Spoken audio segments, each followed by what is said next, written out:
Dawn, June 6th, 1944. If you had stood on the beaches of Normandy that morning, the sheer, crushing reality of the invasion would have been just undeniable. Oh, absolutely. 156,000 Allied troops, the roar of thousands of tanks, and just this impossible noise of war filling the air as they waded onto Fortress Europe. But here's the central paradox, right? The thing that defines this entire operation.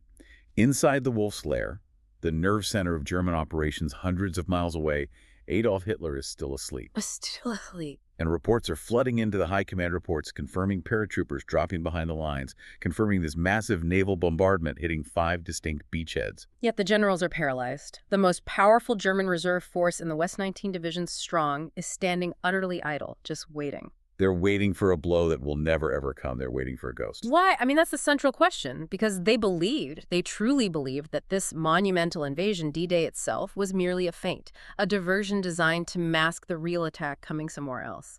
It is such an extraordinary, pivotal moment where pure psychological warfare dictated destiny and, really redefined modern military history. And that's exactly what we're digging into today.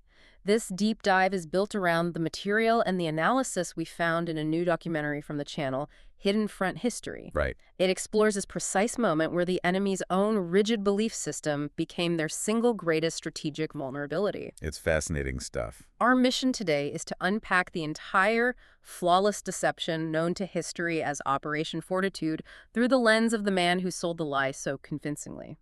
We want to understand exactly how the German leadership's anticipation of the most logical move proved to be their fatal flaw. We're looking for those aha moments. Exactly. The small, almost bureaucratic details where the craft of a spy completely trumped overwhelming military might.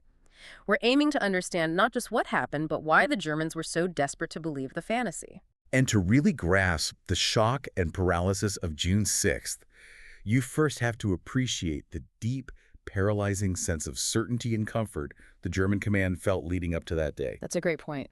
I mean, Berlin genuinely believed months before the invasion that they had achieved an unparalleled intelligence triumph. Right. Their prized asset, their crown jewel, as the source documents repeatedly describe him. Agent Garbo, codename Alaric. You have to remember, for the Germans, Garbo wasn't just reliable. He was like the source of all reliable information coming out of Britain. Garbo was presented to them as a Spanish businessman, staunchly anti-communist, highly idealistic, and deeply loyal to the Reich. And crucially, for 2 solid years leading up to the invasion, his reports were not only precise and voluminous, but they were absolutely unshakable in their credibility. And this is where the genius of the deception starts, because Garbo wasn't just one guy sitting in London. He had invented an entire sprawling network across Britain. A completely fictional network. Right. A network so detailed, so complex, that it gave his reports layers of confirmation. We're talking about fictional dock workers in Liverpool, military clerks in Scotland, a supposed Welsh fascist. And most damningly, a source operating right inside the British War Office itself, all made up. All of it. And all of this fabrication served one central, overwhelming strategic goal: establishing and confirming the existence of the first U.S. Army group, Yseja. The Phantom Army. That's the one. By early 1944, Garbo had solidified this critical belief for the German High Command, or as they called it, the OKW, the Oberkommando der Wehrmacht. He confirmed that the Allies were massing this enormous fictitious army in southeastern England. And they weren't just massing anonymous troops, they were massing Patton's force. General George S. Patton, the one general the Germans truly feared, was supposedly commanding Fusag. Exactly. That name alone gave the Phantom Army immediate, terrifying psychological weight. So Garbo gave them numbers. Oh, he gave them precise, official-sounding statistics. It's a key element of effective deception. He reported Fusag totaled 150,000 men and 1,600 tanks, including entire ghost divisions represented by, inflatable tanks and plywood vehicles. And the target, repeatedly affirmed by Garbo's so-called independent network, was Pas-de-Calais. Calais. And if you look at the map, you can totally understand why this was so comforting to the Germans. Calais is the shortest, most logical route across the Channel. Strategically, if you were aiming for the industrial heartland of Germany for the Ruhr Valley, Calais made all the sense in the world. Exactly. Garbo didn't challenge their existing strategic assumptions. He affirmed them explicitly. He stated that Normandy was merely a decoy, a secondary front designed only to draw the German reserves down to the southwest before the real decisive blow landed at Calais. So let me play devil's advocate for a second. Why was this so completely swallowed by the German military establishment? I mean, these are professional military analysts. Why did they trust one Spanish spy over, say, their own aerial reconnaissance or hard data? Well, that's where you have to look at the context of 1944. German reconnaissance, especially aerial reconnaissance, had basically collapsed due to overwhelming Allied air superiority. They were blind. They were running blind. Their few remaining real agents in Britain had either been captured or turned. The German counterintelligence organization, the Abwehr, the OKW, and the OPER, the intelligence network for the Air Force, they had very little confirmed information left.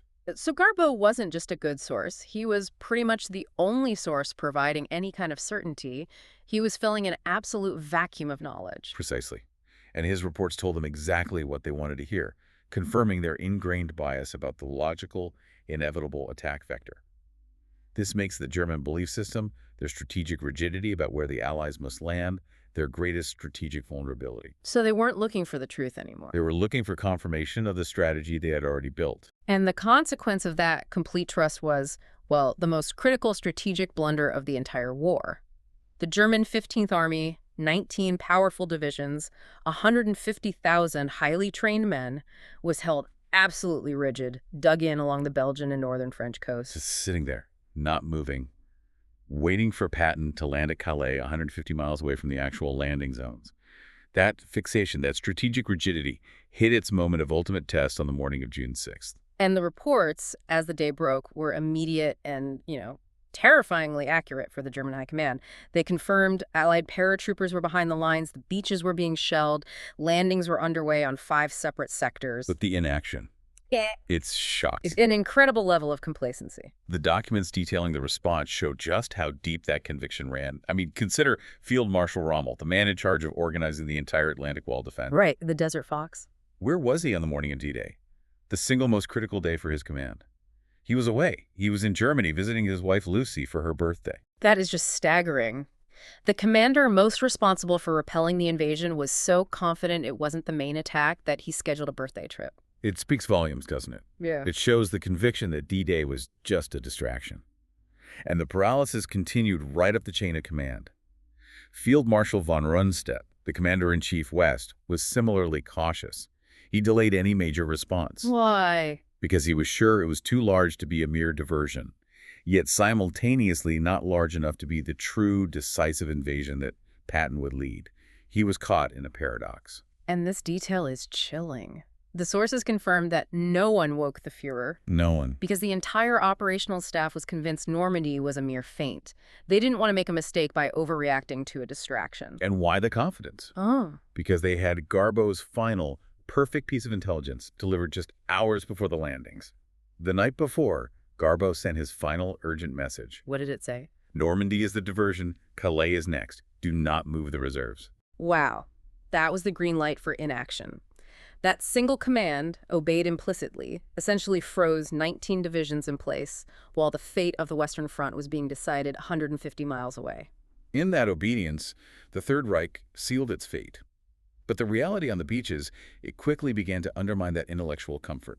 By noon, if this was a diversion, it was the largest, most expensive, most thoroughly resourced diversion in military history. Yeah, you have to look at the scale of commitment to understand why the generals should have moved. It's simply overwhelming. The core force committed was 156,000 Allied soldiers put ashore in the first 24 hours. And that's just the start. The support structure was astronomical. Well, the naval component alone involved 7,000 vessels, from battleships to landing craft, manned by nearly 200,000 personnel, 195,700 to be exact. You don't commit that for a feint. You do not. And overhead, 11,590 aircraft providing continuous air cover and attack capability. This wasn't a raid. This was a total mobilization of Western industrial power. And the beach reports told a story of fierce commitment. On Omaha Beach, we know 34,000 American troops were ashore, suffering 2,400 casualties, a horrifying toll. But they had taken the bluffs. They secured a foothold. And Utah Beach saw 23,000 men land, linking up perfectly with airborne divisions. Yeah. And the British and Canadian forces on Gold, Juno, and Sword. 75,000 strong. 75,000 quickly securing critical internal roads and moving inland. Plus, you have 23,000 paratroopers already deep behind German lines, blocking roads, seizing Now, bridges. that level of coordinated logistics, that concentration of force, screams main effort in any military doctrine. It does. Yet the 15th Army remained motionless. Their intelligence, meaning Garbo, still insisted that this was not the main attack. The human mind is capable of rationalizing almost anything if the underlying belief is strong enough. I just try to imagine that moment in the Wolf's Lair as the officers stare at the growing blotch of Allied control on the map. It must have been excruciating. It must have been. The sources describe a junior officer finally having to ask the fatal question to the room full of generals. If this is a diversion, then where exactly are Patton's tanks? And the historical accounts confirm the response. Silence. Just silence. The sheer impossibility of the lie was beginning to dawn. But the confirmation bias, the deep-seated belief that they had outsmarted the Allies, it was still too strong to break the deadlock. And the tragic part of this whole story is that the data points, the proof that the invasion was real, had been available to German analysts for months, visible and undeniable. But they were consistently ignored because they completely contradicted Garbo's comfortable narrative. This is truly the smoking gun of the entire deception operation, Sure. the bombing targets. Right. Allied air power was not subtle. It was a systematic, strategic tool designed to isolate the battlefield. German analysts knew this, but they rationalized the destruction as part of the elaborate deception. Okay, let's look at the numbers again, because this is where the truth was just screaming at them. We reviewed the data for the 3 months leading up to D-Day. So the railway hubs around Calais, the supposed target of Fusiliers, they suffered 12 major bombing strikes. Only 12. Now compare that to the railway hubs in Normandy, the actual target. Normandy suffered 37 major strikes over that same period. 37. That's a ratio of more than 3 to 1. The Allies were systematically dismantling the logistical ability of the invasion zone while barely touching the supposed primary target. And it wasn't just the railways. The sources confirmed that 18 out of 24 Seine bridges were destroyed, and the entire Normandy road and communication network suffered systematic, targeted devastation for months. And analysts looking at this data, free of bias, would conclude immediately that the Allies were surgically isolating the Normandy battlefield. Of course, to prevent German reinforcements from reaching it quickly. But the German analysts, having already accepted Garbo's premise, they looked at the numbers and said, aha, they are bombing Normandy so heavily to make us think they are landing there, which proves they are landing at Calais. That is just fascinating. They viewed the truth itself as the deepest level of deception. Yes. They were so deeply immersed in the lie that every piece of evidence contradicting the lie was simply incorporated as proof of the lie's success. It speaks to the psychological power of an established belief. Once you have built your entire defense structure, your career, your reputation, your national security around a comfortable premise, it is almost impossible to accept simple facts that prove you catastrophically wrong. And speaking of simple facts they ignored, let's connect this back to the overwhelming industrial disparity. Oh, absolutely. Cold, hard logistics should have told them that even if they stopped landing at Calais, the Allies would just choose another spot. They had the material to win, deception or not. They absolutely did. The sheer industrial capacity of the Allies completely contradicted the belief that the Germans could repel a landing anywhere. Let's look at the production data for the period of January through May 1944. The Allied industrial machine was running at a staggering pace. In those 5 months, they produced 11,000 Sherman tanks, 27,000 aircraft, and 31,000 landing craft. And compare that to the German war machine in the exact same period. 3,200 panzers, 9,500 aircraft. The imbalance is just crushing. It's not even close. One German general, after the war, reflecting on these figures, observed quietly, and I think this quote sums up the futility. They didn't need to deceive us. They could have landed anywhere. Wow. It's heartbreaking in its simplicity. The material advantage meant the invasion was viable regardless of where the German reserves were placed. Yet the placement of those 19 divisions at Calais was the only thing that could have stopped the invasion in its critical first 48 hours. Exactly. The deception didn't create viability. It merely guaranteed immediate, irreplaceable success. And we see the true devastating cost of Allied air supremacy, a consequence of their industrial might reflected perfectly in the movement of the crucial reserve force, the Panzerlehr Division. Yes, one of Germany's most powerful elite armored forces. The mobilization order was finally received on June 6th at 1432. Under normal operational circumstances, with a functioning infrastructure, they should have arrived at the Normandy front in approximately 18 hours. Right. Rommel knew this was their absolute window of opportunity. But because Allied air power had been systematically executing the bombing patterns we just discussed, destroying rail lines, bridges, road junctions, the division's arrival was staggeringly delayed. How delayed? They didn't arrive at the front until June 9th. 3 full days later, the operational window was slammed shut. And they were decimated before they even engaged the enemy. The sources detail the specific damage of the 182 tanks that started the journey toward Normandy. Only 134 arrived operational. Think about that for a moment. 48 tanks, a full quarter of an elite armored division, were destroyed solely due to Allied air power and bombing of infrastructure. They were forced to travel exclusively through forests and back roads under continuous air attack, struggling just to reach the fight. That delay meant the critical window Rommel had desperately begged for, the chance to crush the beachhead on day one, was utterly lost. His urgent message reached the Wolf's Lair at 1600 on June 6, and it wasn't a tactical report. It was a desperate plea. If the enemy once gets a firm footing on land, our position will be catastrophic. We must throw them back into the sea before nightfall. But by 1600, 4 o'clock in the afternoon, the historical record shows that Rommel's deadline was already fiction. The Allies were not only ashore, but they were securing the bluffs and linking up their forces. Rommel's urgency was just met by Hitler's paralysis. And this brings us to the ultimate failure of command, the agonizing indecision.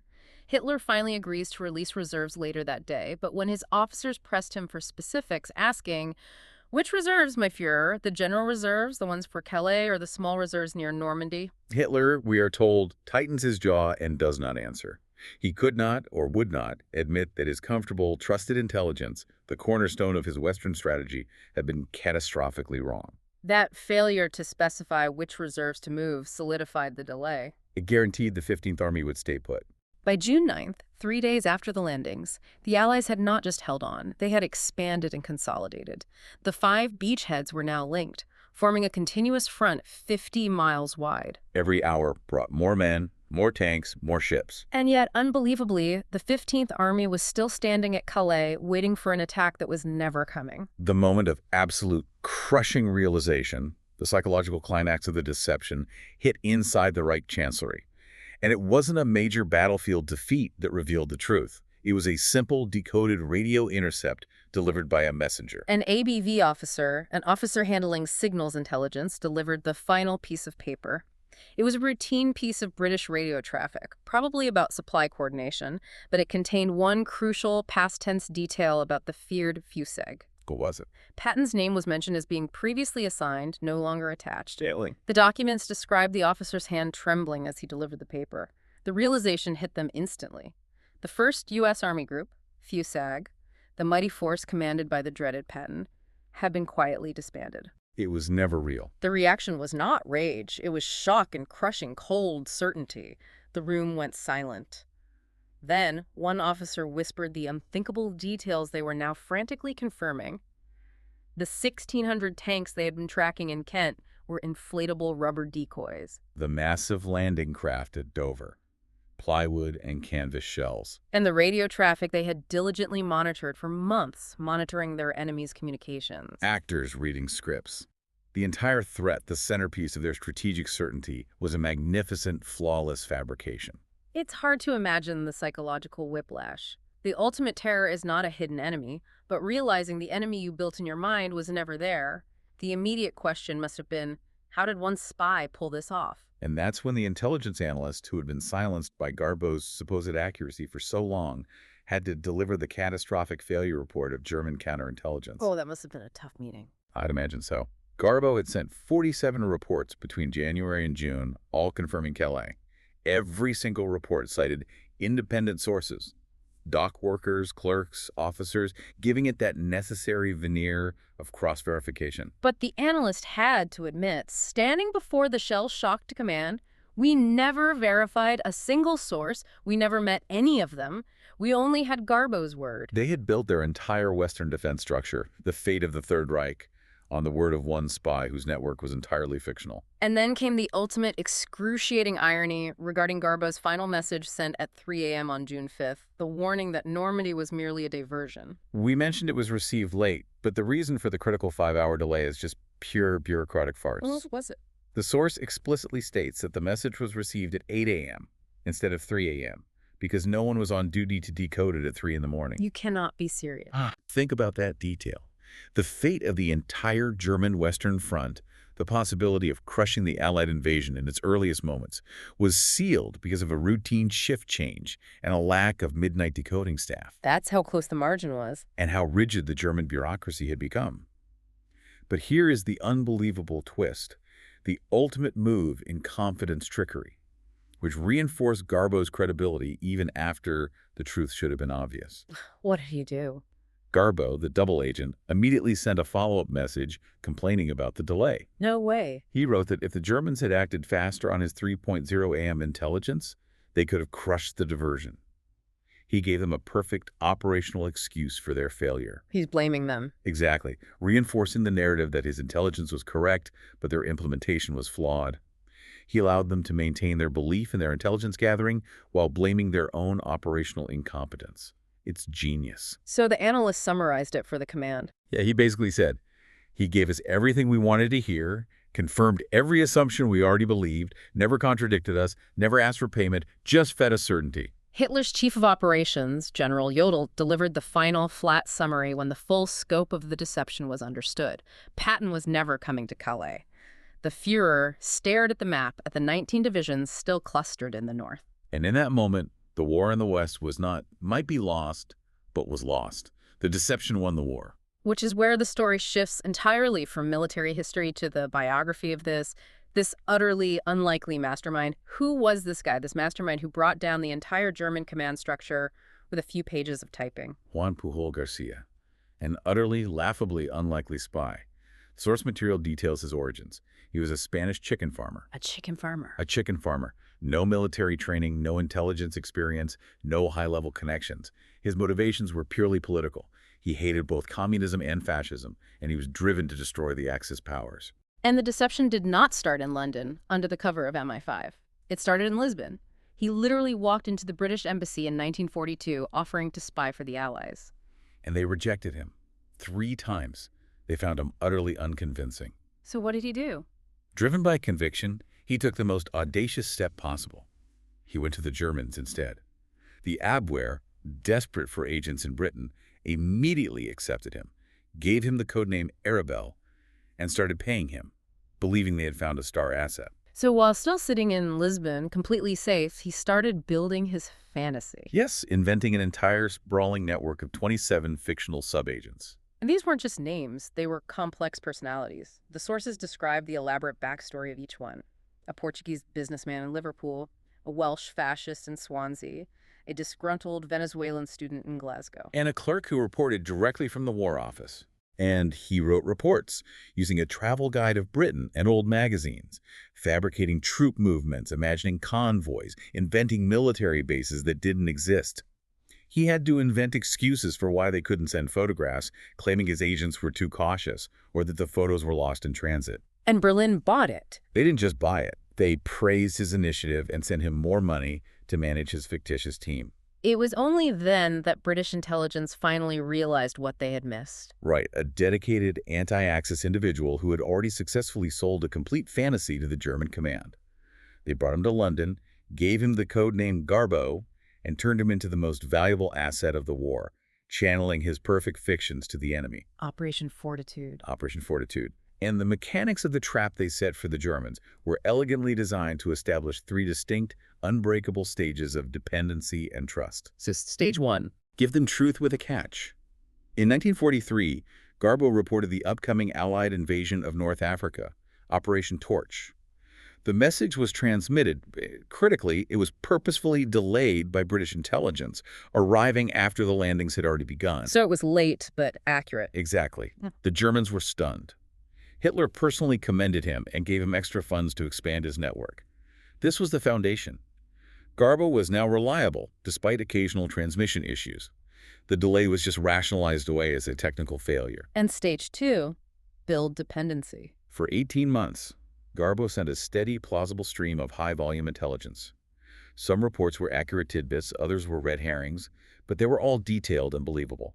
And critically, his reports became required reading at the highest levels of the OKW and Abwehr. So they stopped questioning him. They stopped questioning him because they were relying on the sheer volume and detail. They stopped looking for other sources, instead focusing their limited resources on protecting their star asset, Garbo. He became too important to fail. And stage 3?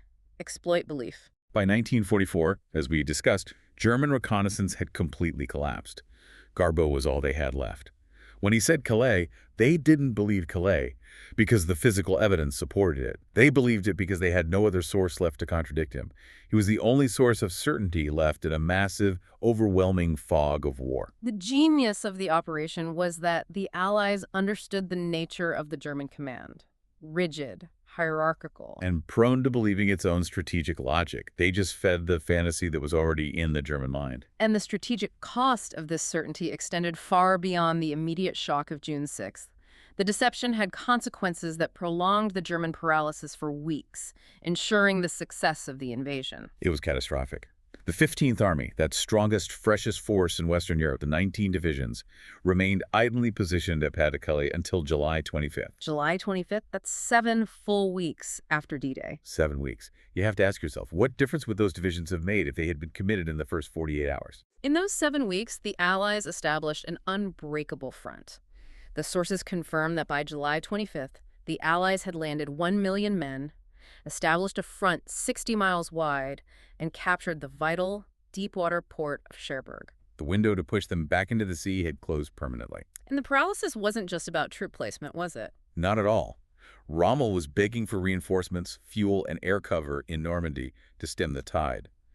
But the Luftwaffe and the critical fuel reserves were consistently held back by Hitler's command, still rationed, still waiting for Patton's Phantom Army to cross the Channel at Calais. Saving the resources for an invasion that was never coming. And this psychological crisis also completely fractured the German command. Rommel, witnessing the reality on the ground, argued fiercely for immediate, aggressive counterattack and using the remaining reserves.